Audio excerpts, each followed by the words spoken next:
Monologue 76, The Ministry of Compassion, Kingdom 11. There are to be 7 agencies of the Ministry of Compassion, which is devoted to caring for the basic human needs of the civilian population. 1. Physical health and well-being. 2. Mental and spiritual health. 3. Charitable services. 4. Community health advisory. 5. Emergency services. 6. Family services. 7. International aid services. All able-bodied civilians, 15 years of age or older, are to be members of the national militia within their local communities, organized into rural units and into block units for larger urban areas. There are those who will not choose or, by their religious values, not be able to serve in a combat role, and these will become members of the Compassion Corps, which act as logistical and medical personnel in times of conflict or crisis. The medics of the Compassion Corps will create neighborhood or local community clinics where they volunteer so as to learn, hone, and apply their skills in practical ways on a regular monthly basis. A community center should be designated or constructed in every local community, or will be designated within city blocks. These centers should be built around a non-aligned chapel, where differing religious sects and denominations, legal ones, can hold meetings in a shared fashion. The community health clinic will be based within the community center, with basic care provided in such clinics, both of a physical and a mental health variety.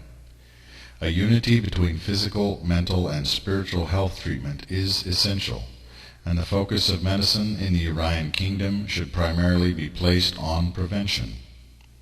The community center would be the base of operation within each community of the nation from which the Ministry of Compassion executes its mandates, and so the offices of the MC will be there located and often shared.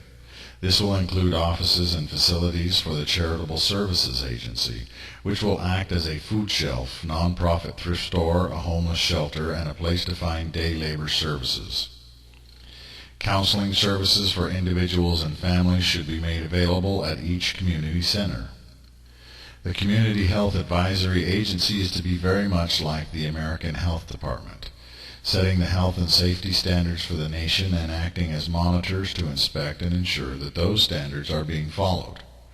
Creating healthy communities and work environments is a compassionate task because it improves life for everyone in the nation.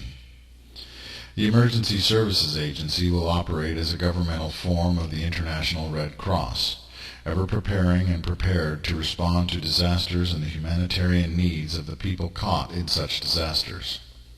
Like the Red Cross, it will also solicit donations from the public to supplement its budget. The International Aid Services Agency will function much like the Peace Corps, doing charitable work around the world, and is therefore also a diplomatic outreach to friends and foes alike. The national health policy should revolve around a sliding scale payment method when the government is first founded. This means that those with more money pay more and those with less money pay less, and those with no money might be asked to provide community service. I will discuss taxation and wages in the appropriate ministry section. However, over time, a new system will be phased in which each citizen should be given an option of paying more in taxes to a governmental health care fund, as well as a disability and retirement fund. This system would be tiered in that the more one opts to pay, the more services become available. The general health and wellness theory I give you is this: life on earth is not the beginning or the end of your existence.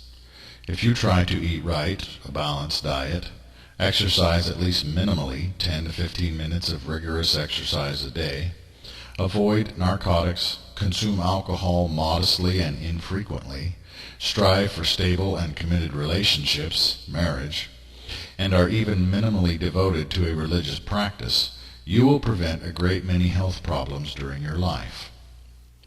Trying to unnaturally extend your life with machines and vast numbers of medications and with exotic and extremely expensive medical procedures becomes burdensome on your family, the medical system, and yourself, and someone has to pay for it, under the current way of things.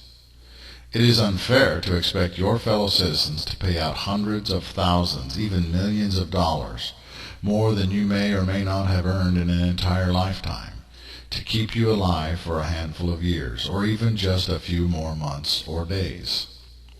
If you are truly a person of faith, why do you fear death? It is hard to lose a loved one, but when a person of sincere faith leaves your world, they are not suffering. Rather, those left behind are suffering. In this frame, I tell you that each citizen should have the option of paying 5%, 10%, 15%, or even 20% more in taxes to provide themselves with basic, intermediate, advanced, and complete health care coverage. The complete plan would, of course, provide for even the most extensive and exotic procedures. Each citizen should also be given the right to pay 5 to 10% more in taxes to be entered into a disability and retirement plan, and the amount they are provided with each month upon becoming disabled or reaching retirement, as within the American Social Security system, should be reflective of how much they have paid in over the years. If a citizen does not wish to pay into either a health care and/or a retirement plan, then they are on their own. They can purchase their own insurance from private companies and can save and invest for their own retirement. Having absolutely no insurance, a patient might, as per a doctor's preference, still find doctors willing to do the sliding scale, but every uninsured person should have to pay something. The Ministry of Compassion should even have the right to make a claim against a person's estate after they die for unpaid fees.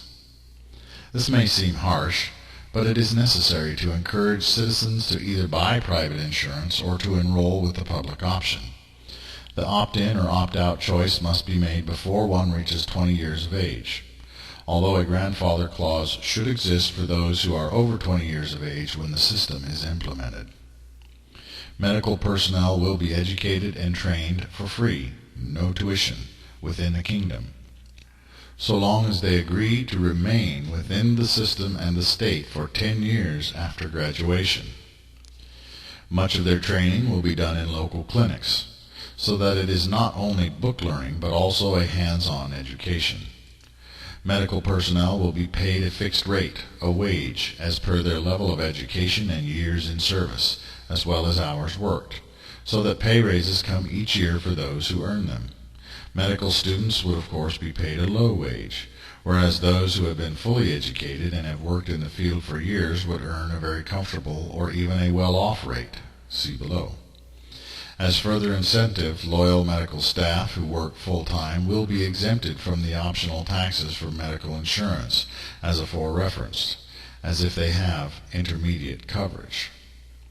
Look at the various systems of the world. Fine-tune, tweak, streamline, coordinate, and refine your own system, but find a way to provide at least basic health care to all your law-abiding citizens in balance and wisdom, knowing that idealism must be filtered through the cheesecloth of realism. The community center of each village, town, and city district is the community heart, for it represents the place where citizens go to find help, counsel, comfort, and support. Lastly, I wish to say clearly that no government health plan should ever pay for aphrodisiacs, sexual stimulants, or enhancements. Neither should unnecessary cosmetic surgery be covered under any circumstance.